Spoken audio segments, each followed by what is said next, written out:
तुलसी द्वारा शांतिनिकेतन छोड़ने का फैसला उसके जीवन का सबसे बड़ा मोड़ था।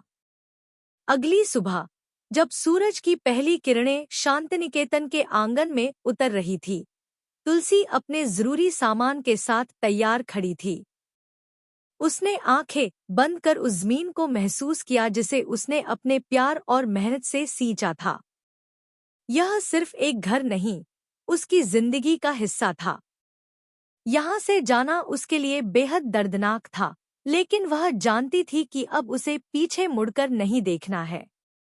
दरवाजा खोलते ही उसकी नजर मिहिर पर पड़ी। वह पूरी रात वहीं बैठा था, थका हुआ, टूटा हुआ और पछतावे से भरा। मिहिर उम्मीद भरी आंखों से खड़ा हुआ और धीमी आवाज में बोला, तुलसी, प्लीज, एक बार मेरी बात सुन लो। तुलसी का स्वर शांत था, लेकिन उसमें वही दृढ़ता थी जो उसने पिछली रात दिखाई थी। अब सुनने या कहने के लिए कुछ भी बाकी नहीं है। मैंने तुम्हें हर जवाब दे दिया है। अब तुम अपने परिवार को जवाब दो और मैं अपनी जिंदगी को। मिहिर उसके सामने झुक गया।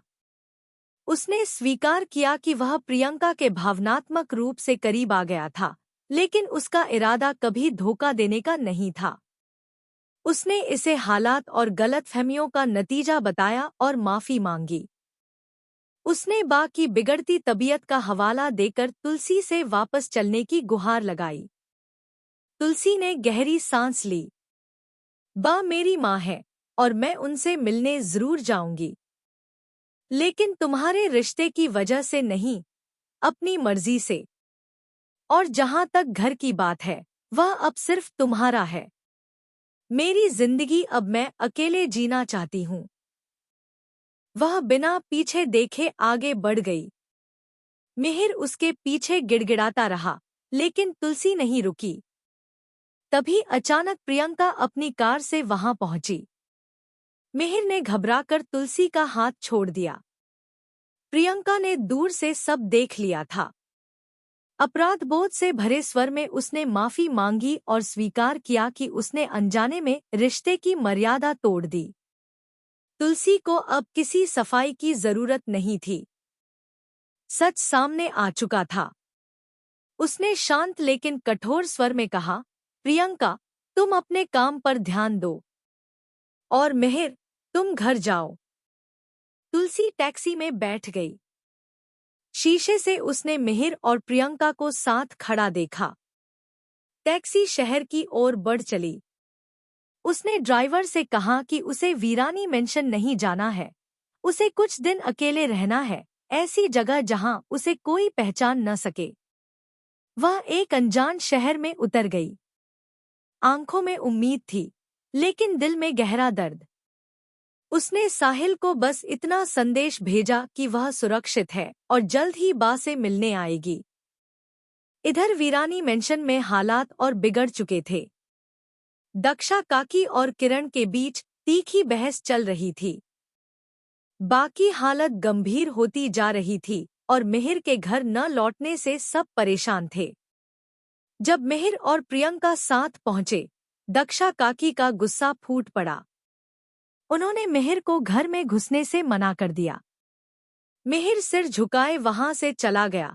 अब वह घर और तुलसी दोनों से दूर था। उधर तुलसी ने एक छोटे से चैरिटी हॉस्पिटल में नर्स के रूप में काम शुरू किया। उसने अपनी पहचान छुपाकर एक साधारण नाम से नई जिंदगी की शुरुआत की।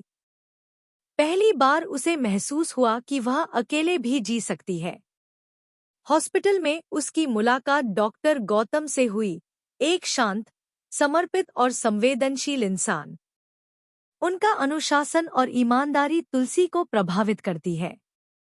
एक दिन जब एक गरीब मरीज को पैसों के अभाव में बाहर निकालने की बात होती है, तो तुलसी उसके खिलाफ खड़ी हो जाती है। डॉक्टर गौतम भी उसका साथ देते हैं। दोनों मिलकर मैनेजमेंट के सामने साफ कह देते हैं कि अगर मरीज गया तो वे भी हॉस्पिटल छोड़ देंगे।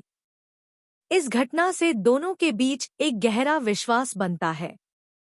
तुलसी को लगता है कि जिंदगी ने उसे एक ऐसा साथी दिया है जो रास्ते में उसका हाथ नहीं छोड़ेगा।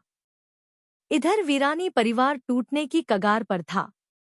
बा की तबीयत बिगड़ती जा रही थी। साहिल तुलसी को ढूंढने की कोशिश कर रहा था। मिहिर घर से निकाले जाने के बाद अपने भाई गौतम के पास जाता है और अपनी गलती स्वीकार करता है। गौतम उसे सलाह देता है कि वह खुद को सुधारे और अपने कर्मों से सच साबित करे।